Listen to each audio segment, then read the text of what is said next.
বিসিবির সভাপতির দায়িত্ব পাওয়ার দিন সংবাদ সম্মেলনে ফারুক আহমেদকে প্রশ্ন করা হয়, প্রধান পিস কিউরেটর গামিনী সিলভা ফিরবেন কবে? জবাবে বোর্ড সভাপতি হয়তো না জেনেই বলেছিলেন তিনি মনে হয় আর নেই। ফারুক আহমেদের সেই কথার পর থেকেই খেলার মাঠে গুঞ্জন, গামিনী হয়তো আর ফিরবেন না। কিন্তু এক যুগের বেশি সময় ধরে কাজ করা এই লঙ্কান কিউরেটর ঠিক সময় ফিরলেন। সকল গুঞ্জন উড়িয়ে দিয়ে আবারও মিরপুরে হাজির গামিনী।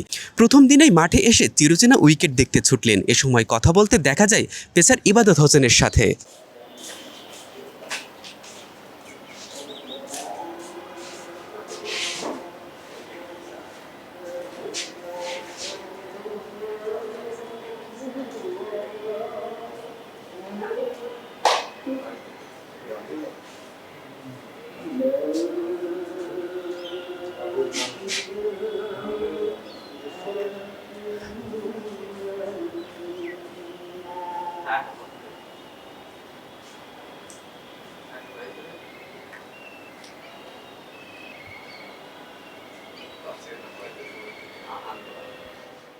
ঈদের বোনাসের টাকা, ইফতারের টাকা, ম্যাচ বোনাসের টাকা, সাকিব তামিমদের বকশিসের টাকা, ম্যানুয়াল স্কোর কার্ড পরিচালনার টাকা এখনও বুঝে পায়নি মাঠ কর্মীরা।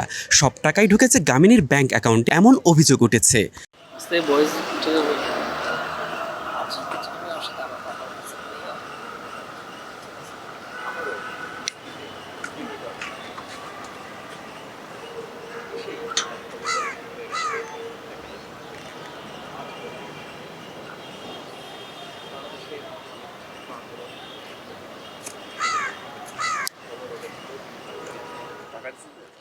গামিনী সিলভা বাংলাদেশের ক্রিকেটে এক বিতর্কিত চরিত্র। শ্রীলঙ্কার প্রথম শ্রেণীর ক্রিকেটার, এরপর শুরু করেন আম্পায়ারিং।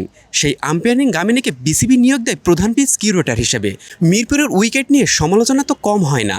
এখন দেখার বিষয় বিসিবির নয়া বস গামিনীর এই বিষয়গুলোর সত্যতা যাচাই করে কি সিদ্ধান্ত নেয়। মেজবাহ মিলন, ডেইলি ক্রিকেট।